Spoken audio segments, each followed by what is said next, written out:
ดีเด้อพี่น้องจ้ายินดีต้อนรับเข้าสู่ช่องซอลอยเด้อพี่น้องปั้นข่าวรอบที่2แล้วแป๊บเดียวไหมกล่องข่าวคือบกลงวาบ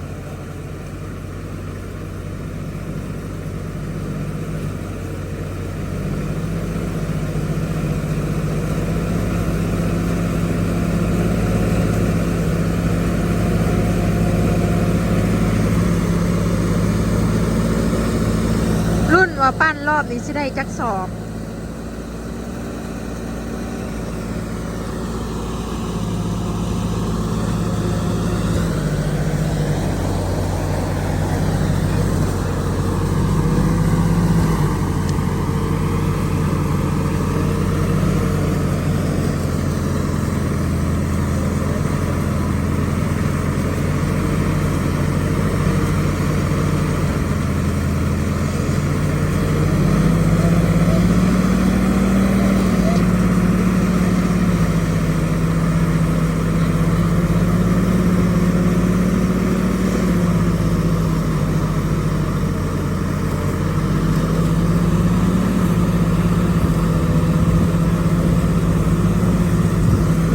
ข่าวนั่งก็บ่ได้แหงดอกย่านฝนตก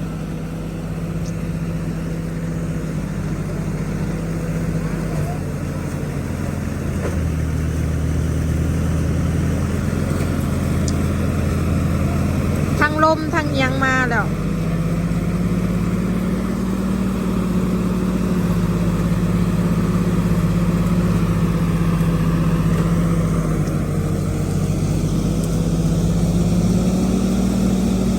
ได้จักสอบเลยแฮง2 4 6 8 16 สอบ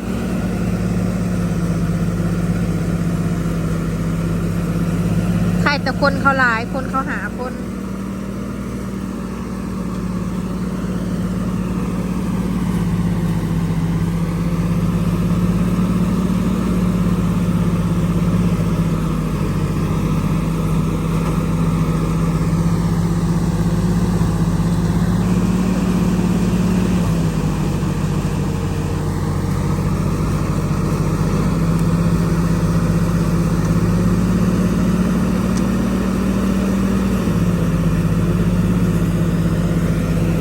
ใครแต่รถเขานะมันใหญ่พี่น้องทางออกปวด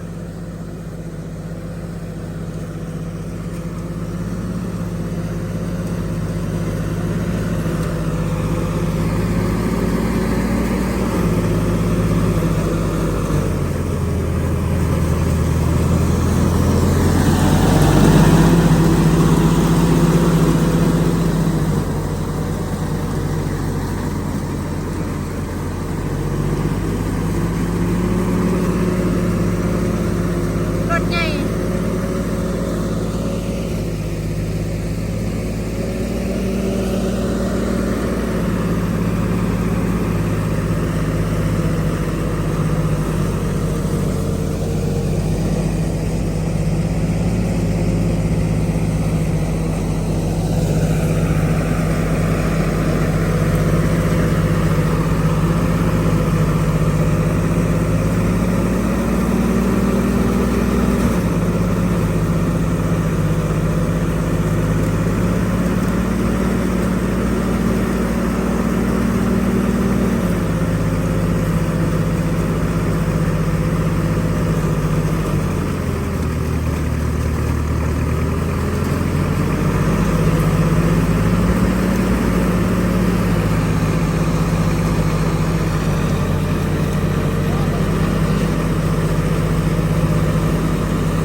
คือสิบ่ฮอดชั่วโมงพี่น้องเบิด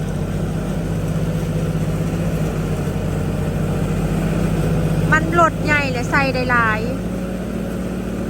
ทางออกปวดอีกอย่างเป็นเขาตัดมีแต่เบือง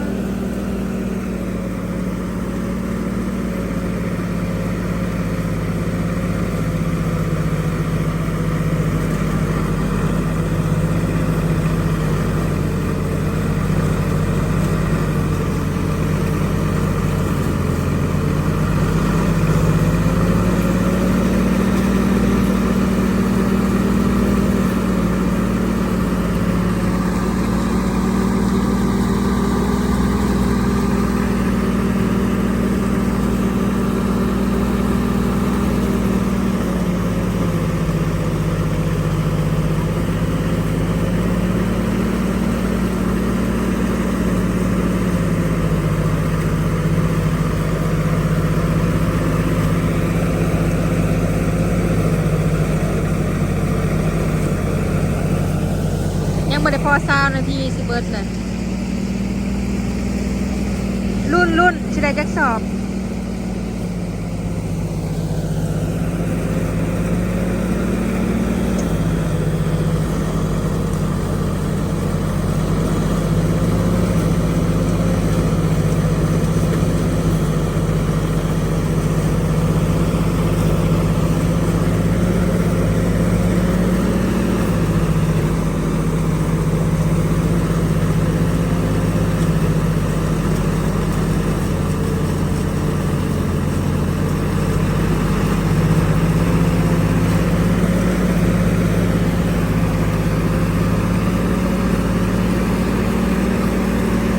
ไปหาเนี่ยมาเคลียร์เบื้องพอดีป่ะ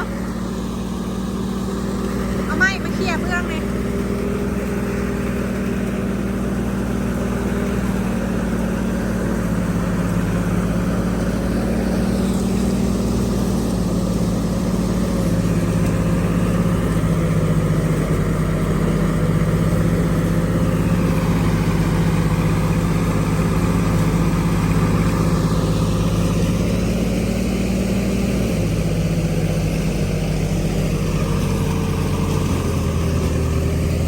ลงไปทั้งหัวพุ้ยไม่ยาวแท้พูดไปทั้งหัว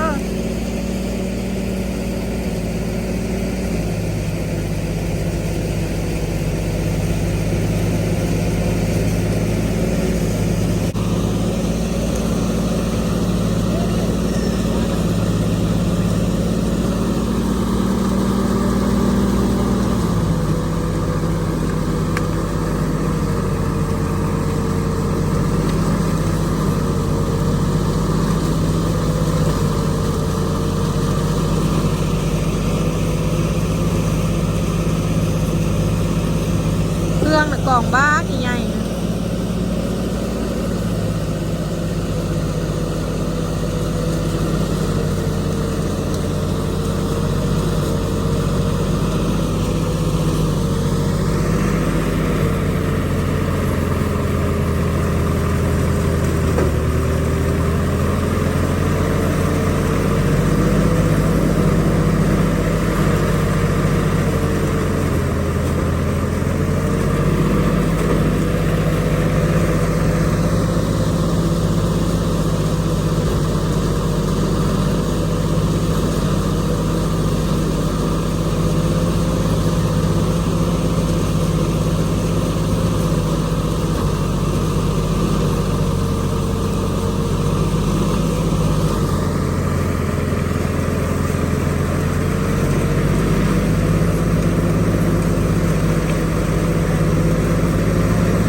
พอแล้วเว้ยพอแล้ว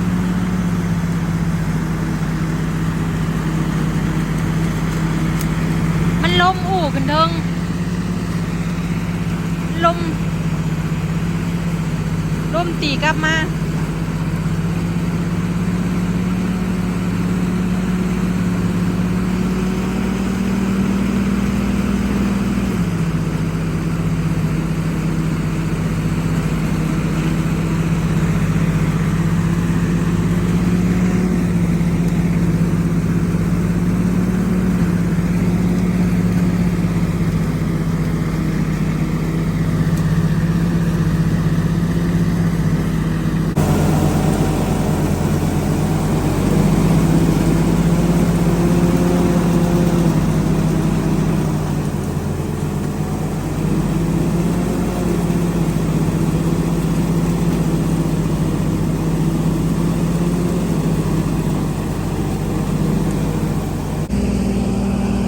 ตอนนี้ก็ได้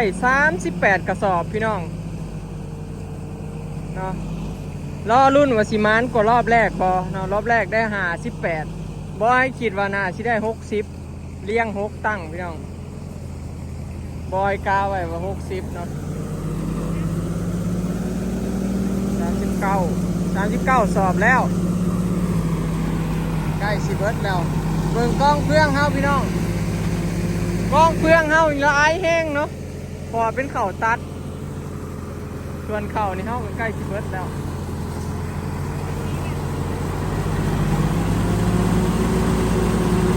ใกล้สิเบิดแล้วพี่น้องรอรุ่นสิฮอดบ่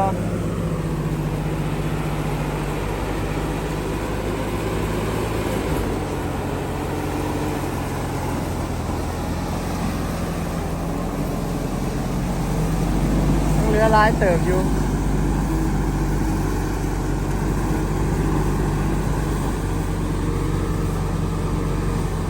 ปั่นข้าวรอบที่2นี่เบิดนี่ก็ยังหลุดไถหนึ่งอยู่พี่น้องนี่บ่ยังอยู่บอยคิดว่าน่าสิได้อยู่ดอก60สอบเนาะ FC ผู้ใดคิดว่าดาวถึกดาวมาเบิ่งพี่น้องคอมเมนต์มาเนาะว่าข้าวกล้องนี่สิได้จักกระสอบเนาะสิมานบ่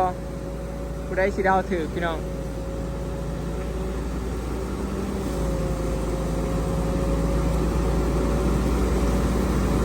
กองเพื่องน่ะจนบ่มีบอลไว้แล้วมันหลายปวดน้ำกันจนบ่ทันตอนนี้ได้51กระสอบแล้วพี่น้องเย้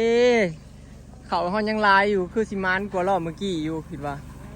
น่าสิได้บุรุษ60เนาะแต่ว่าตอนนี้รถปัดเขาแค่นแอกแล้วเพราะว่าในกองนี่เขายังมีรถไทยอีกพี่น้องรถหนึ่งเนาะเดี๋ยวถ้าเบิ่งว่าสิได้จักสอบตอนนี้ได้51แล้วเนาะบอยเลี้ยง6ตั้งเลี้ยง6ตั้งว่าสิให้มันฮอด60เพื่อใดสิดาวถือโบ๊ทจะจักสอบ60แม่แล้วเขาสิเบิดเลยมอเตาว่าได้100สอบบ่ได้เท่าไรเจ้าวะมัน58คือเก่า58คือเก่าโอ้ยบอลู60ดอก60ป้ายไปเลยเอาพารุ่นนี้เป็นมาพอรุ่นจะเป็นเพื่องเฮาหลายพี่น้องปีนี้เฮาตัดเนาะบ่มีบอลไว้เพื่องเหมือนนี่ซ้ำสิเอาเพื่องก็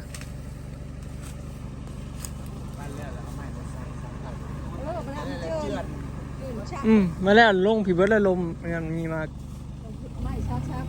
ใส่เริ่มแล้ว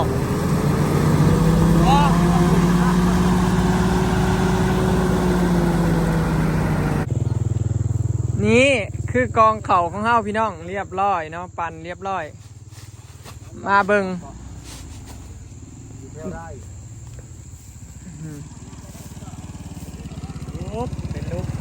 ได้85บวกกับตัวเก่าอีก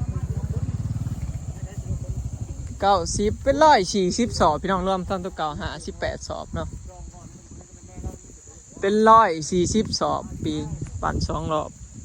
รอบที่2นี่คือได้85กระสอบพี่น้องใครก็รอบเมื่อกี้เนาะกองเขานะ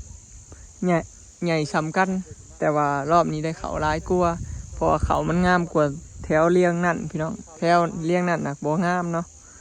แถวเลี้ยงหน้าเงานี่ใครกว่าเนาะบ่ว่างามดอกแต่ว่ามันก็ใครกว่าเลี้ยงนั่นเนาะที่ปั่นรอบแรกเนาะ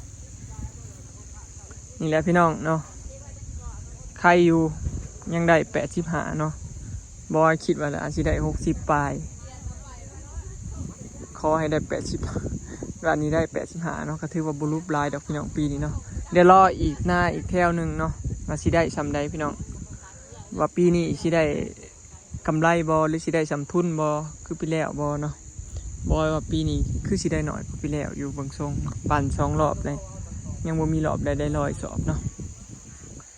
โอเคเนาะพี่น้องคลิปนี้ก็สิขอเก็บภาพบรรยากาศไว้ซ้ำนี้เด้อเนาะผู้ใดเดาถูกเนี่ยพี่น้องคอมเมนต์มาเนาะไปแล้วสบายดีจบงานไป